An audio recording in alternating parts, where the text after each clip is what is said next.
terminamos agora de falar da virtude da justiça. Bom, estamos falando de virtudes humanas, não é? São as virtudes cardeais. É interessante notar, e aqui gostaria de gastar um tempinho explicando por que essas virtudes são chamadas de cardeais. Porque elas andam de vermelho como os cardeais? Não. As virtudes são virtudes cardeais porque a palavra cardeal vem de cardo. Cardo é o eixo ao redor do qual giram as outras virtudes. Então existem outras virtudes além dessas quatro, não é? Acontece que estas quatro são o eixo ao redor do qual giram as outras virtudes. As outras virtudes dependem delas, não é? Por exemplo, a virtude da temperança tem outras virtudes que dependem dela. Por exemplo, a virtude da castidade, que é uma virtude, vem da temperança. A virtude da sobriedade vem da temperança. Então, existem outras virtudes que derivam dessas quatro virtudes. Então, as quatro virtudes cardeais são as virtudes fundamentais. Então, vejam, nós já vimos três virtudes: temperança, prudência e fortaleza. Usando a comparação de Platão, nós vimos hoje de manhã que existem três realidades em nós. Uma é a razão. Uma razão que está no seu lugar devido é a virtude da prudência. Outra realidade que está em nós é a ira. A ira, bem utilizada, é a virtude da fortaleza. E uma terceira realidade é o desejo. E o desejo moderado, equilibrado, é a virtude da temperança. Ok? Então já vimos essas três coisas, a pessoa sadia com essas três virtudes. E agora então vamos ver a justiça. Primeira coisa que a gente tem que dizer a respeito da justiça é que não sobrou nada para ela, né? Nós já vimos essas três partes, o que é que sobrou para a virtude da justiça?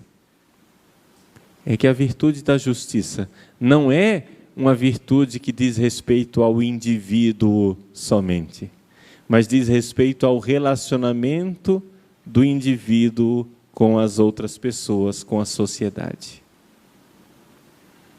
Então, a primeira coisa que nós devemos dizer é que existe na pessoa sadia um bom relacionamento das partes da alma, das faculdades da alma. Eu estou usando a palavra partes, mas é uma palavra inadequada. São as faculdades da alma, a faculdade intelectiva, irascível e concupiscível, usando uma palavra mais fácil de entender, a inteligência, a vontade e o desejo precisam estar organizadas.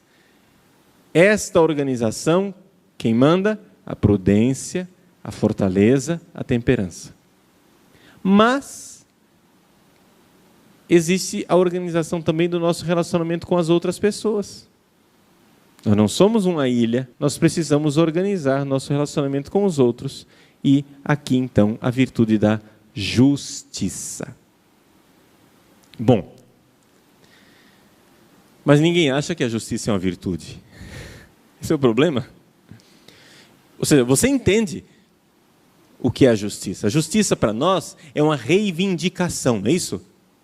Queremos justiça! Você entra com um pedido no tribunal, eu quero justiça! Todo mundo entende o que é justiça. O que é a justiça? Justiça é atribuir a cada um aquilo que é seu. Em latim se diz unicuique suum. A cada um o seu. Justiça é dar a cada um o seu. Jesus disse mais ou menos isso quando ele disse assim: dai a César o que é de César e a Deus o que é de Deus. Ou seja, a cada um a gente tem que dar aquilo que lhe pertence. O devido. Isto é a justiça. Mas o que é a virtude da justiça? A virtude da justiça é a virtude que tem a pessoa que faz a justiça sem grandes esforços. Por exemplo, imagine uma criança. Ela vai aprendendo que existem coisas que são dela e coisas que são dos coleguinhas. De repente, seu filho chega em casa com um brinquedo diferente. Onde que você pegou isso, menino? Ah, eu ganhei. Quem deu para você? Aí não sabe dizer quem deu.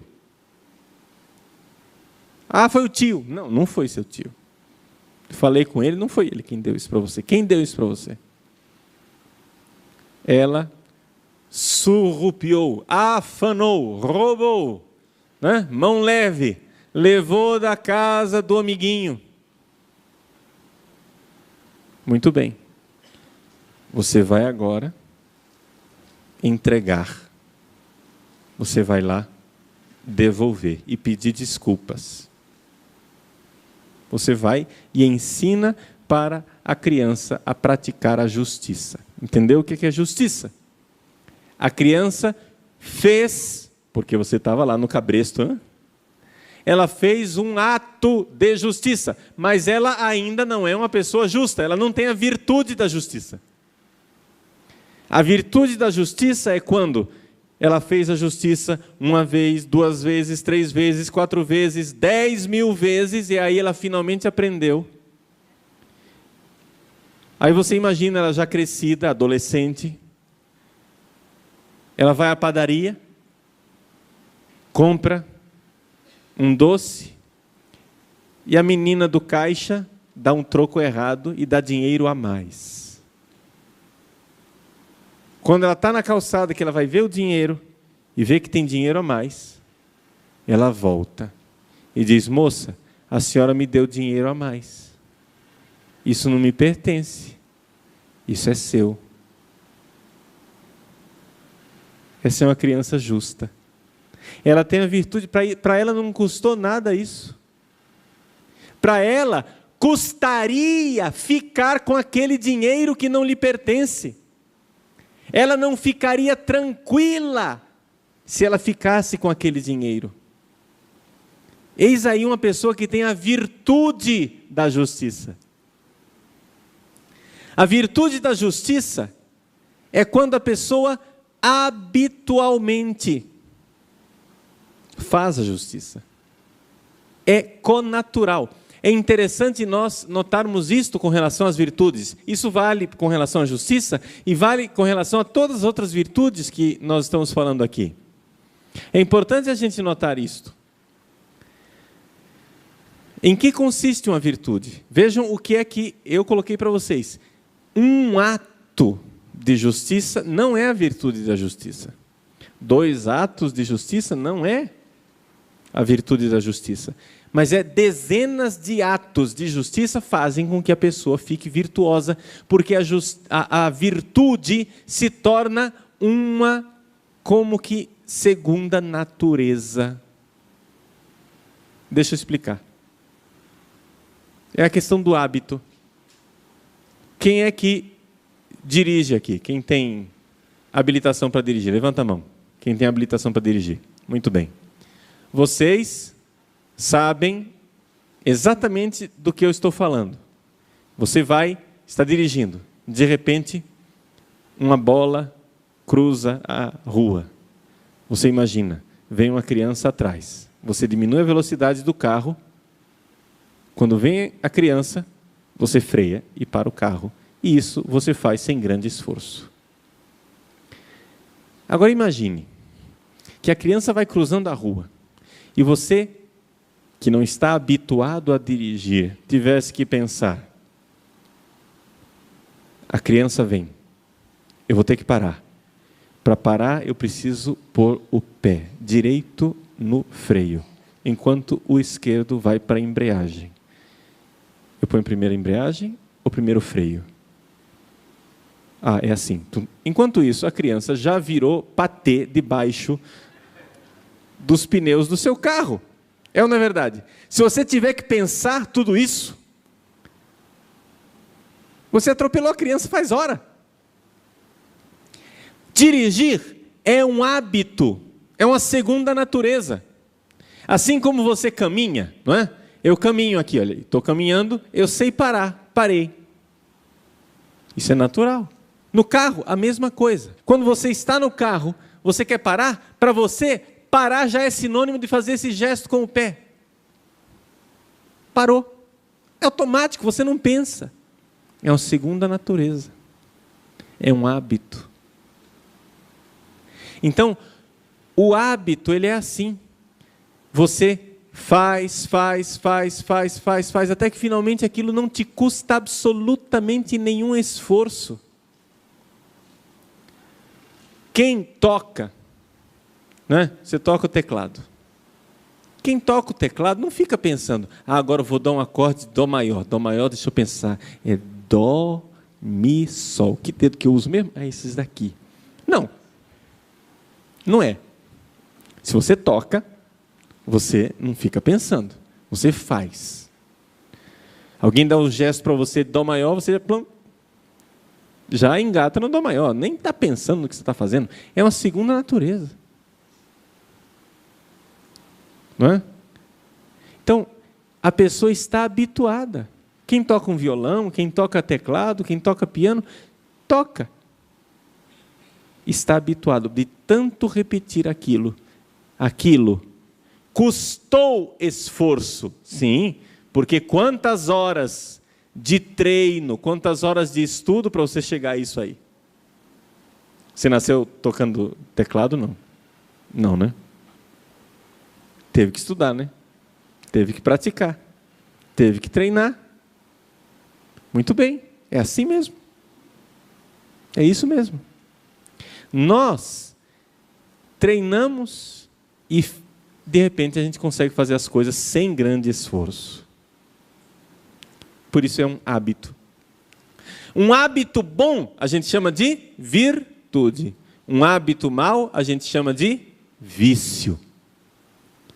Hábito bom, hábito mau. Um ato ainda não é o hábito. Ah, eu fiz um ato de fé. Ainda não é a virtude da fé. Vocês lembram o antigo catecismo? Que nos ensinava a rezar a oração, o ato de fé. Você fazia um ato de fé, 2 atos de fé, 3 atos de fé, até que finalmente você tinha a virtude da fé. Essa era a ideia que estava por trás. Então vejam, a virtude da justiça é a pessoa que faz a justiça, e faz tanto a justiça que aquilo já é uma segunda natureza para ela. Para ela não custa dar ao outro aquilo que é do outro. Para ela, para a pessoa virtuosa, custa ficar com o que não é dela. Ela ficaria com um drama, isso não é meu, isso não me pertence. Uma vez eu na portaria de um hotel, fui pagar a conta e o rapaz, então, foi atrás de moedinhas para me dar o troco.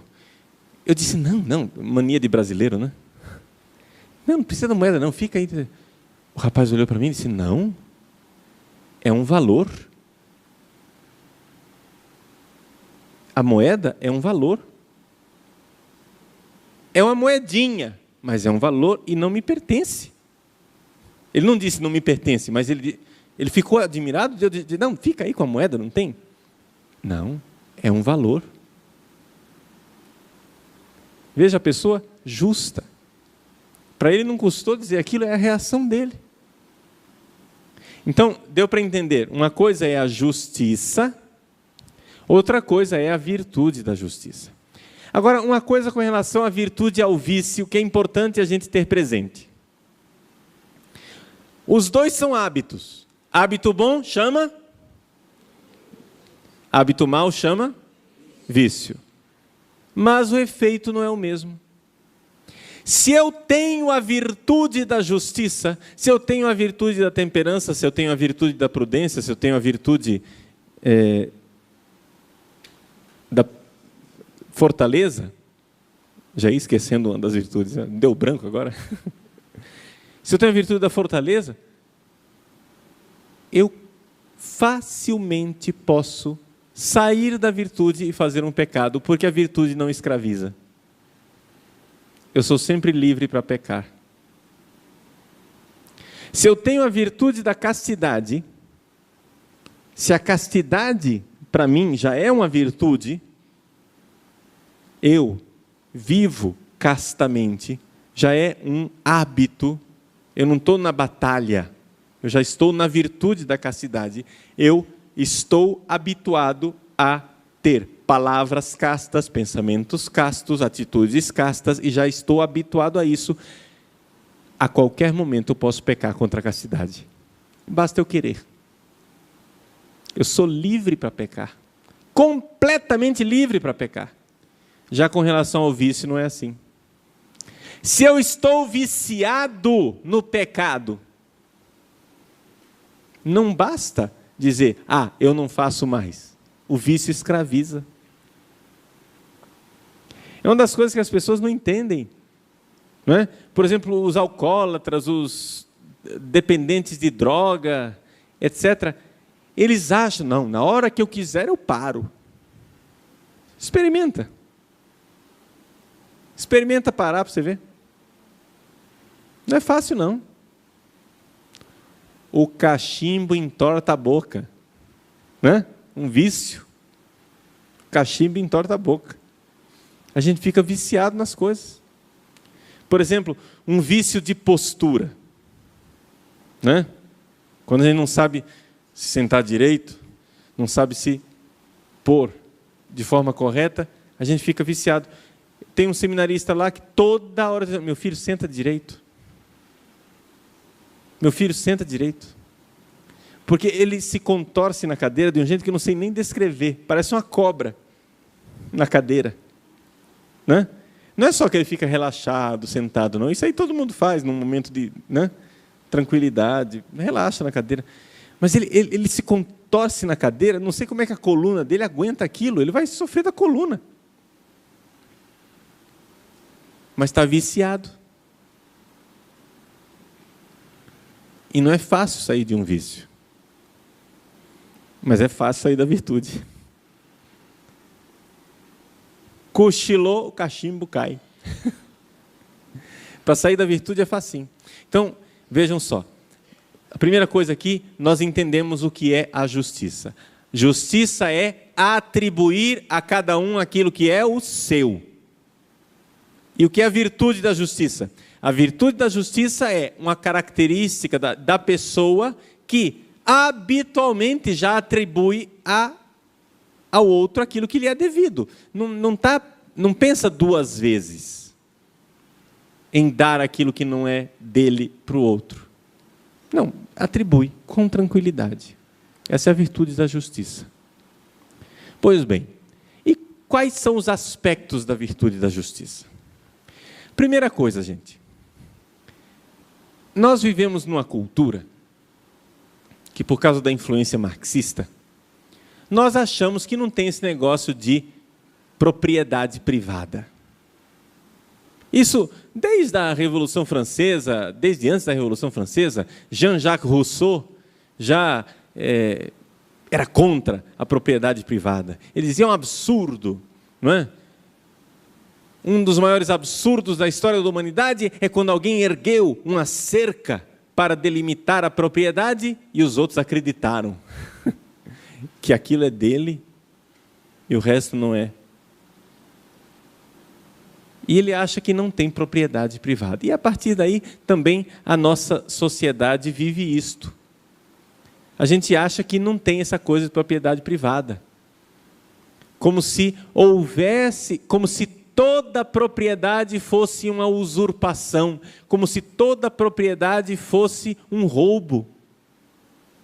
Vejam que, pensa bem que esse negócio, no fundo, está na cabeça do brasileiro. Nós, aos poucos, estamos escorregando para o marxismo sem notar. Está acontecendo conosco. Por quê? Vejam como, por exemplo, até os empresários brasileiros, atenção, até os empresários se sentem de alguma forma culpados por possuir. Sentem, né? O fulano, ele tem uma indústria, ganhou dinheiro, tem dinheiro, e ele tem, sei lá, que carro, um Honda Civic, sei lá, não é um... É um carro bom, mas não é um desplante, assim, um negócio do outro mundo. Tem um Honda Civic. Parece que ele se sente acanhado. E todo mundo olha para ele assim, dizendo, né, você tem um Honda Civic, né? Seu sem vergonha. No Brasil, nós colocamos na cabeça a ideia de que ter dinheiro é pecado.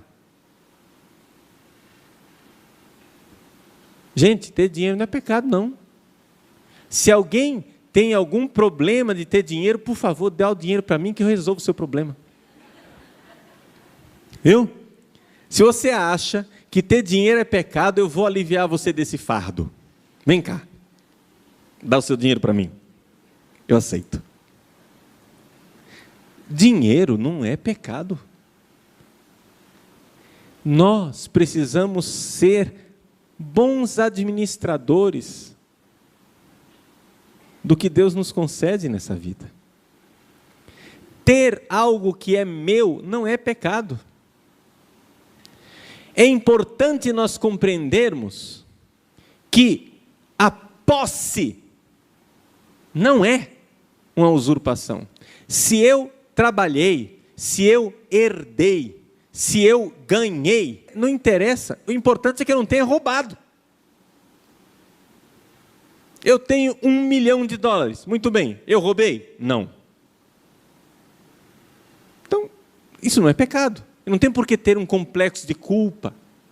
Mas nós aqui no Brasil nos sentimos culpados. Teve um pouquinho mais de dinheiro, você já vê que você se sente culpado. Você passa na rua, vê uma pessoa andando de Fusca e você está andando com um Honda Civic, você já se sente culpado de estar andando de Honda. Você vai dizer, padre, mas e a solidariedade com os pobres? Ah, bom, aí são outros 500. Aí é outra coisa. É outra coisa. Nós podemos e devemos ser generosos. Mas uma coisa, uma característica típica da justiça. Somente a pessoa justa é que é capaz de fazer aquilo que vai além do devido. A generosidade. Somente quem é justo é capaz de ser generoso. Quem é injusto, quem está sempre pegando o que não é seu, o que não lhe pertence, você está sempre surrupiando, roubando, essa pessoa que é injusta, ela não é generosa. Por quê? Somente quem atribui com justiça, paga suas dívidas de forma justa, vai de encontro aos seus compromissos, essa pessoa que é justa, que é virtuosa, ela é capaz também de ser generosa e de ir além do devido, de dar uma coisa que eu não devo isso a essa pessoa, mas eu quero dar de bom grado, de bom coração, generosamente. Mas aí eu estou indo para além da justiça, no amor, que é uma coisa que nós vamos estudar depois. Nós vamos ver a virtude do amor depois. Mas agora é importante que nós vejamos a virtude da justiça. E a virtude da justiça, existe propriedade pessoal, existem direitos pessoais, por quê? Porque existe um Criador. Existe um Deus que nos fez e que deu algo que nos é próprio. Se você, é interessante como a humanidade, nós estamos agora acostumados a falar dos direitos humanos. Não é? E é coisa boa que falemos dos direitos humanos. O que é um direito humano? Direito humano é um direito que a pessoa tem pelo simples fato dela existir. Ela não trabalhou, ela não fez nada. Ela simplesmente existe. Existiu, ela tem um direito. Direito a quê? Por exemplo, direito à vida. É um direito humano. Mas de onde vem esse direito? Quem atribuiu esse direito às pessoas? Se não houver um Deus, fica muito difícil você falar de direitos humanos. Porque não foi o Congresso Nacional quem deu direitos à humanidade, porque a humanidade é mais do que o Congresso Nacional. Não é? O Congresso Nacional pode dar aos brasileiros um direito, mas não pode dar à humanidade. Existem direitos humanos, mas quem deu esses direitos humanos ao homem não foi a ONU. Existem direitos humanos, mas quem deu esses direitos foi Deus, um Criador. Nós somos criaturas, portanto nós, pelo fato de existirmos, já entramos num relacionamento de direito e de dever. O simples fato de existirmos, nós recebemos de Deus o direito à vida, não é? Os direitos fundamentais da pessoa humana, direito à vida, direito à educação, direito à moradia, direito de ir e vir. Esses direitos humanos fundamentais, eles vêm da dignidade que nós recebemos por sermos criaturas de Deus. É Deus quem nos dá esses direitos. E dar a cada um aquilo que lhe é devido é a virtude da justiça. Atribuir às pessoas esse direito. Quando nós achamos que o Congresso Nacional ou que o Supremo é capaz de exarar uma sentença ou voltar uma lei que tire o direito dos fetos à vida, nós nos estamos colocando no lugar de Deus. Porque nós estamos indo contra os direitos humanos fundamentais. É uma realidade profundamente injusta. Agora vejam como a nossa sociedade é injusta. Por quê? Porque não nos colocamos no nosso lugar de criaturas. Para você ser justo, a primeira atitude que você tem que ter é a atitude de criatura. Vamos entender o que é a atitude de criatura? Vamos ver. Vamos olhar na Bíblia. Na Sagrada Escritura, a atitude de criatura é o seguinte. Olha lá no livro do Gênesis, quando Deus criou o homem. Quando Deus criou o homem, pode pegar no capítulo 2 do livro do Gênesis. No capítulo 2 do livro do Gênesis, você vai ver ali que Deus cria o homem do barro. Deus pega um pouco de terra, modela o ser humano, como o barro modelou, e depois sopra nele a vida. Acharam isso? Já é conhecido por vocês.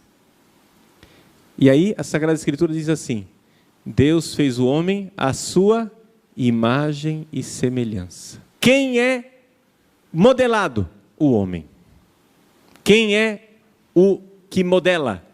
O oleiro que modela o barro. É Deus. Qual é a nossa atitude pecaminosa? Nós queremos inverter o processo. Vocês já se perguntaram por que a Bíblia proíbe a confecção de imagens? A Bíblia proíbe a confecção de imagens e, no entanto, a Igreja Católica faz imagem, né? Está aqui atrás, aí, ó. A imagem do crucificado. Está aí. Como é que a Igreja Católica continua fazendo imagens? Se a Bíblia proíbe. A Bíblia proíbe a confecção de imagens no sentido seguinte: quem modela é Deus, você não modela Deus. Aqui você tem duas atitudes fundamentais para escolher na sua vida. Ou você se deixa modelar, como está escrito aí no 2º capítulo do Gênesis. Ou você deixa que Deus crie você. Ou você deixa que Ele modele você. Ou você deixa que Ele confeccione você a imagem e semelhança dEle. Ou você vai se pôr na outra atitude. E você vai começar a modelar Deus. Você vai tomar a atitude de Deus Criador e vai começar a fazer um Deusinho à sua imagem e semelhança. Você vai começar a criar uma imagem de Deus. E o problema não está nessa imagem aqui, a imagem de madeira, a imagem de gesso, a imagem de barro, o problema não é esse. O problema é a imagem aqui da mente, que a gente vai modelando um Deus conforme nós queremos. Ah, eu sei como Deus é. Deus é assim, Deus é assado, Deus é desse jeito, Deus é do outro jeito.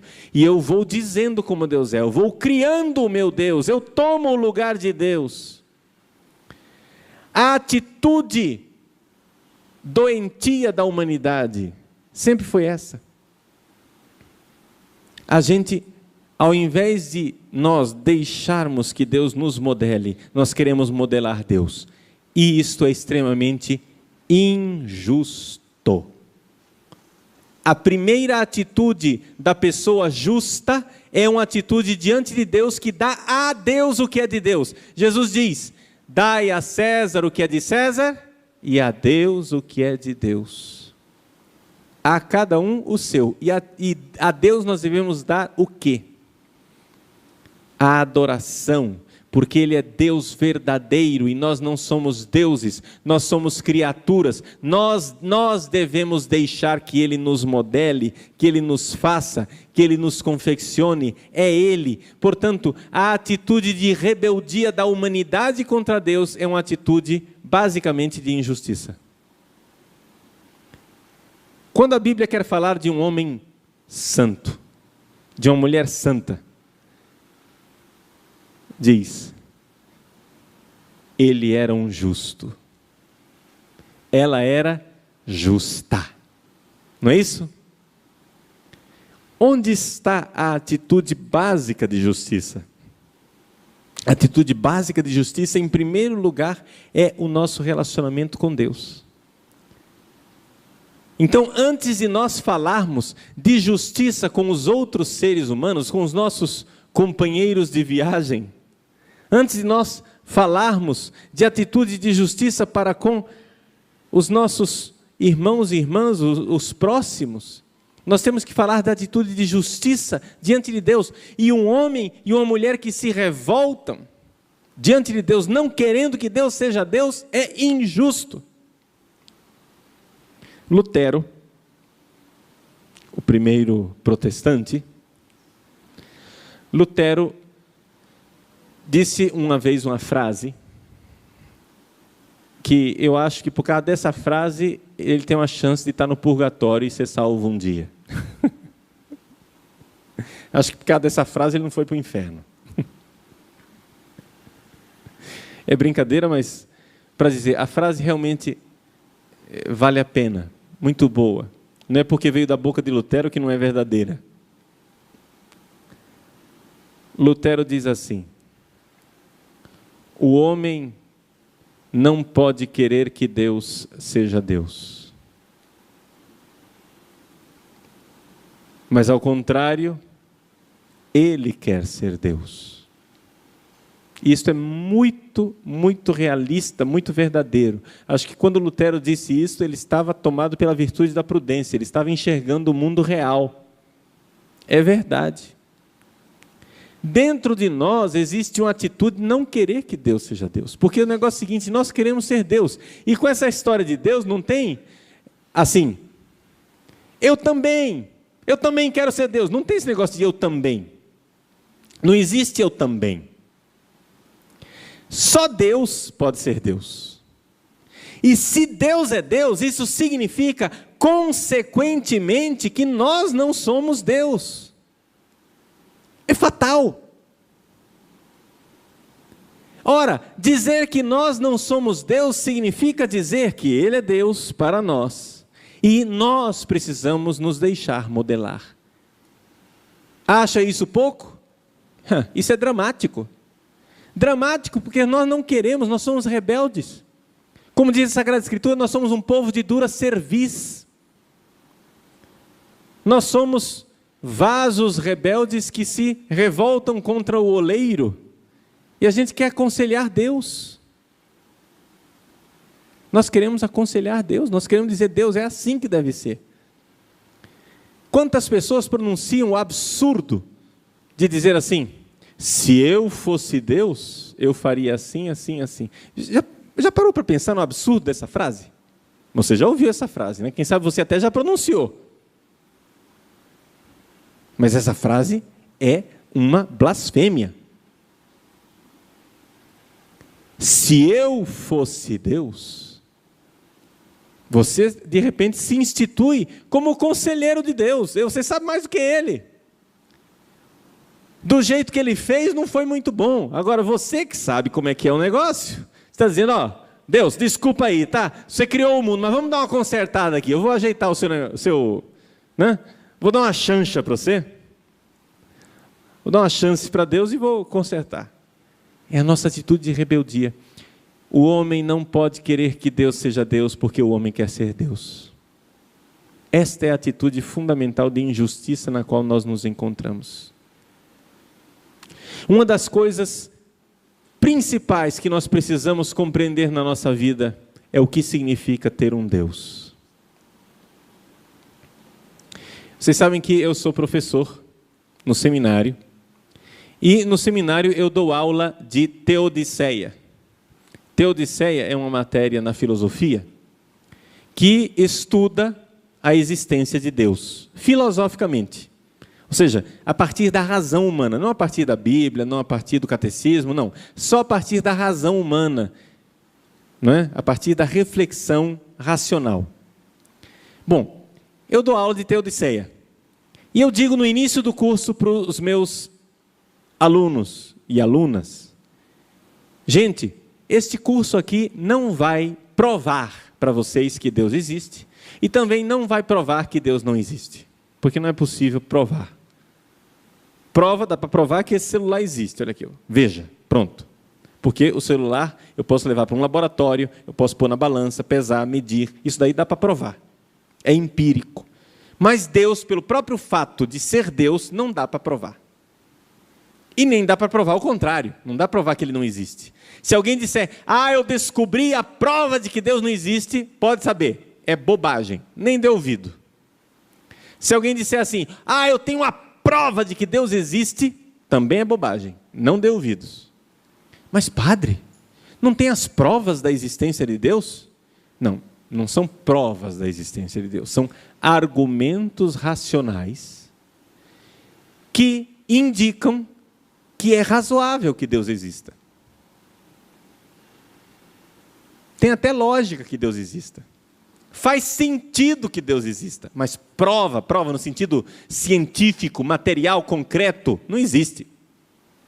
Porque Deus não se põe Deus na balança, Deus não é sensível, não dá. Bom, fecha parênteses. Eu digo para os meus alunos, vejam, nesse curso de teodiceia nós vamos aprender não tanto uma prova que Deus exista ou que Deus não exista. O que eu gostaria de transmitir para vocês nesse curso é o que significa a existência de Deus. Ou seja, que consequências para a vida de uma pessoa o fato de Deus existir. E que consequências há na vida de uma pessoa o fato de Deus não existir. Se Deus existe, as consequências são essa. Se Deus não existe, as consequências são essa. Deus não é um detalhe que não muda a nossa vida. Não. Quando um dia um cientista apresentou para Napoleão, não sei quem foi, acho que foi Laplace, não me lembro direito, apresentou para Napoleão toda a história das estrelas, os astros, e como funcionava o universo, etc. e tal. Napoleão olhou para ele e disse, e Deus?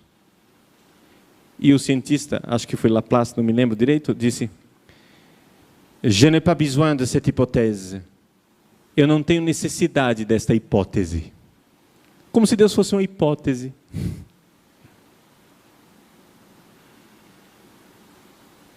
Como se Deus fosse só uma teoria. Mas Deus não é isso. Deus muda muito a nossa vida. Gente, se Deus existe, a vida tem sentido. A primeira coisa a primeira consequência da existência de Deus é essa. Se Deus existe, a vida tem sentido. Se Deus não existe, a vida não tem sentido. Por uma razão muito simples. Sentido tem se alguém criou a coisa. Qual é o sentido de um celular? Bom, você vai perguntar para o fabricante. Qual é o sentido de uma árvore? Se Deus não existe, não tem sentido nenhum. Ela está aí somente. Ela não tem razão de ser. Ela não tem propósito. Mas se Deus existe, a vida tem sentido. Então, se Deus não existe, comece a se desesperar. Porque, de fato, existe um grupo de filósofos que eu tenho uma admiração profunda por eles. Não por causa daquilo que eles disseram, que disseram muita bobagem. Mas eu tenho admiração profunda pela coragem. São os filósofos existencialistas. Os filósofos existencialistas, eu tenho admiração pela coragem deles, porque eles levaram até as últimas consequências o fato de Deus não existir. Ou seja, eles creem que Deus não existe. E tiraram as consequências disso. Ou seja, quais as consequências? A náusea, angústia, crise existencial, falta de sentido de vida, suicídio, desespero. Essa é a consequência. Se Deus não existe, comece a se desesperar. Porque a vida é um absurdo. Se Deus não existe, a vida é uma piada de mau gosto. Porque ela não tem sentido. Para que você lutar e terminar 7 palmos debaixo da terra? A gente passa a vida inteira lutando. A gente luta para criar prédios para proteger o nosso corpo, para nós não ficarmos doentes. A gente luta para comprar roupa, para nos proteger das intempéries do tempo. A gente luta para comprar comida, a gente luta para comprar remédio, a gente luta para os recursos da medicina melhorarem, a gente luta para tudo, luta para viver, para preservar essa vida, para chegar no final e ser derrotados, porque um dia a gente vai morrer. Então, para que lutar? Se Deus não existe, a vida é absurda. Agora, se Deus existe, olha aí o golpe, olha o pulo do gato. Se Deus existe, então, isto muda completamente minha vida. Deus não é uma hipótese inócua. Muda completamente a minha vida, porque se Deus existe, Ele me pensou. E eu fui pensado por Ele. Então quer dizer que a minha atitude básica na vida é uma atitude de obediência a alguém que me pensou. Assim como eu, para utilizar bem o celular, devo seguir as instruções do fabricante. Significa que eu tenho as instruções do fabricante que me fez. Alguém me pensou. Não é que eu funciono de qualquer jeito. Não. Tem coisas que funcionam e coisas que não funcionam. Você é sempre livre para obedecer ou não obedecer, mas as consequências não são livres. Nós já falamos isso hoje de manhã. Você é livre para tomar veneno, mas você não é livre para tomar veneno e não morrer. Se você toma veneno livremente, a consequência ela é obrigatória, chama-se morte. Por quê? Porque está escrito na lei do seu ser. Você pode fazer sexo livre e numa noite ter relações sexuais com 10 pessoas. Pode fazer.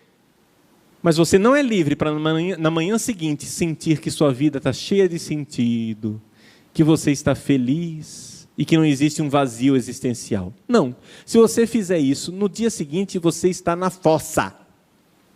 Porque sua vida está vazia, sem sentido e absurda. E cada vez mais absurda. É consequência. Então vejam, a primeira atitude da pessoa justa, o homem justo, a mulher justa, é dar a Deus o que é de Deus. Dar a Ele a reverência, a adoração, o louvor. Agora, é interessante nós compreendermos também um aspecto, que a justiça para com Deus é uma dívida que nós nunca vamos ser capazes de pagar. Por quê? Porque o que quer que nós queiramos dar a Deus, foi Ele que nos deu. Então, pagar a nossa dívida de justiça para com Deus é mais ou menos como a criança que quer dar um presente de Dia dos Pais para o pai, né? Vai lá na carteira do pai, pega dinheiro, vai à loja, compra, faz uma dívida. O pai recebe o presente e ainda tem que agradecer, dizer obrigado pela dívida que você fez. É mais ou menos isso quando a gente dá alguma coisa para Deus. É uma dívida impagável. Mas mesmo assim, nós precisamos assumir essa atitude. E com relação às outras pessoas, existe a dívida para com os nossos irmãos, de respeitar o outro enquanto outro. Saber que o outro tem direito a ser, tem direito de possuir, tem um limite. Existe um limite. E nós precisamos criar esta virtude. Lá no nosso seminário, nós temos um método pedagógico. Quando o rapaz entra no seminário, o primeiro ano, ele dorme num grande dormitório, com vários outros rapazes. São 10, 15 rapazes num dormitório só. Para quê? Para ele ser incomodado pela presença do outro. Na casa dele, ele estava acostumado a viver sozinho, no quarto dele. Na casa dele, ele tinha a vida dele, ele vivia sozinho, ouvia música na hora que quisesse, batia a porta e fazia barulho, acordava durante a noite e ligava a luz. Nós, no seminário, colocamos no grande dormitório para que a pessoa comece a notar que o outro existe e que eu não posso fazer barulho. Se eu acordar durante a noite, de madrugada, no outro dia, outro vai reclamar. Dizer, ó, barulho que você estava fazendo aí. Depois que ele passou um ano no grande dormitório, a gente passa para um outro quarto, com 3 pessoas. E são 3 pessoas, por uma razão bem pensada. Por quê? A tendência, quando você, vamos supor, você faz um hospital e tem uma enfermaria. Na enfermaria são 4 leitos, geralmente. Por quê? Porque a tendência dos pacientes é ficar de 2. Um faz mais amizade com o outro e o outro faz mais amizade com um. Então ficam 2 grupos de amigos, 2 grupos de amigos. Se você põe 3, um fica sempre de fora. Isso é natural, é uma tendência natural. E a gente põe num quarto com 3 exatamente para lutar contra essa tendência de excluir. E ali você põe 3, você espera um momentinho e vê quem que vai ser o excluído da relação. E aí, como formadores, a gente vai lá e começa a cutucar, e começa a incomodar, e começa a dizer, olha só, você está excluindo, rapaz. Você tem que incluir. Isso aqui é seminário. Seminário não é ECC, Encontro de Casais com Cristo. Não é para vocês fazerem o casalzinho e deixar o outro de fora. Tem que incluir o terceiro. Tem que ser 3 amigos, não excluir o terceiro. Vai, incomoda. É um incômodo? É, mas é o incômodo de voltar-se para o outro, de olhar o outro e dar ao outro, não é? A dignidade que ele tem. Você precisa estar lá incomodando, dizendo, olha, é um incômodo? É. Só depois de 3 anos de seminário é que o fulano vai ter o quarto dele individual. Mesmo assim, o banheiro é coletivo. Para quê? Para incomodar. Podíamos fazer um banheiro individual. Mas banheiro coletivo é um troço que incomoda. Não tem troço que incomoda mais do que banheiro coletivo. Por quê? Ainda mais entre homens, né? Ou bicho desleixado, né? Aí um vai e usa o banheiro, deixa sujo, o outro já vai incomodado, já, etc. Aí dá aquela briga, arranca rabo, vem de cá, vem de lá. Para quê? Para você notar que o outro existe. Isso é formativo. Depois, quando for padre, vai viver na sua paróquia do jeito que quiser, mas você pelo menos aprendeu. Pelo menos teve um período de formação em que você aprendeu a dar ao outro o que é do outro, o que é devido, a viver juntos. Nosso Senhor Jesus Cristo, quando mandou os seus apóstolos, os enviou 2 a 2. São Paulo nunca andava sozinho. Ele primeiro foi com Barnabé, depois, no meio do caminho, não é? Então, Barnabé chamou João Marcos, que era sobrinho dele, Paulo chamou Silas, e aí foram os 4, felizes e contentes da vida. Lá pelas tantas, o Marcos desistiu, Paulo já ficou com raiva. E deu briga. São Paulo, brigou com São Barnabé. São santos, canonizados. E você acha que santo não briga? Brigaram. Porque Barnabé ficou ofendido, porque Paulo não queria levar o moleque. Paulo também não era bolinho, não, né? Não era fácil, né?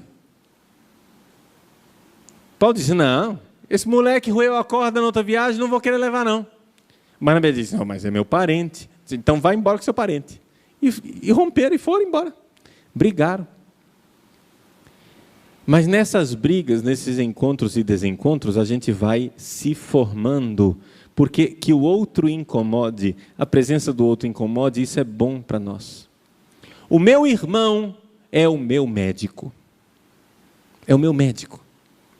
Quando você, por exemplo, está rezando, imagina que você está sozinho na capela, a capela só para você, o Santíssimo só para você, feliz e contente da vida. Você vai decolando, entra alguém e abre a porta rangendo. Aí começa a tossir. Aí arrasta a cadeira. Aí dá um bocejo. Aí você pensa assim, olha aí, por isso que não dá para a gente ser santo. Eu já estava aqui no 7º céu, já estava quase subindo perto de Deus, agora vem essa anta batizada me atrapalhar. Aqui, ó, já estou irritado, eu já estava santo, agora estou irritado. É por isso que a gente não chega à santidade. Não, meu irmão, seu irmão é seu médico. Você já estava doente antes. Teu irmão veio apontar a sua doença. Você, quando estava lá, santinho, sozinho na capela, em arroubos místicos, subindo ao 7º céu, você já era um doente de ira.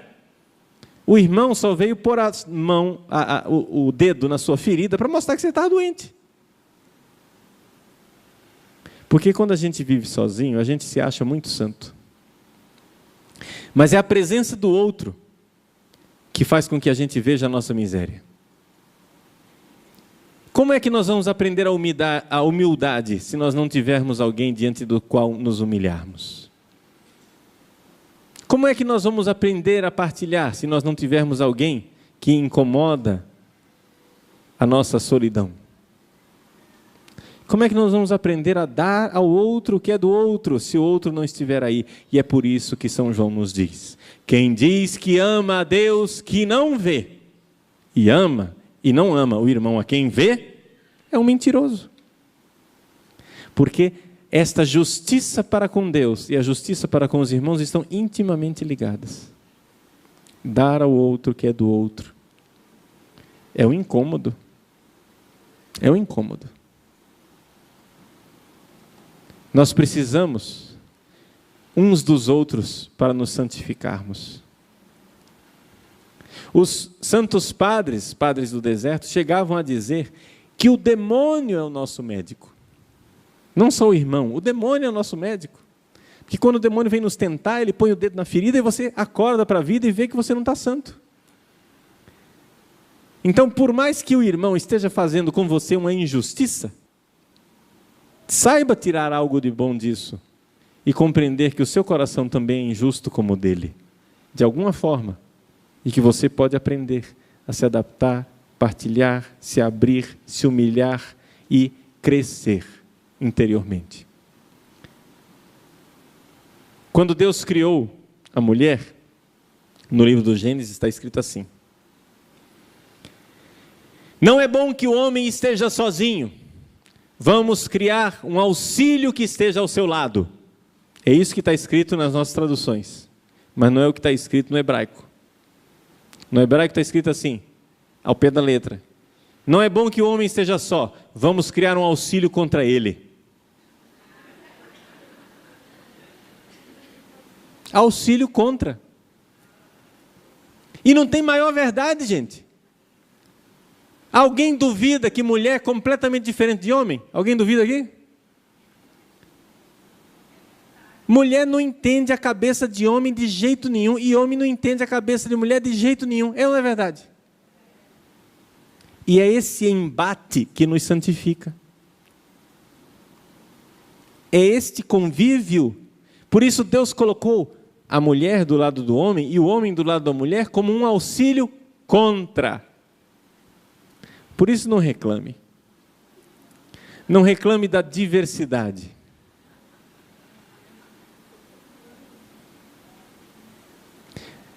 Não reclame da diversidade, porque é exatamente essa diversidade que nos enriquece, que nos santifica, que faz com que nós aprendamos no nosso relacionamento com os outros.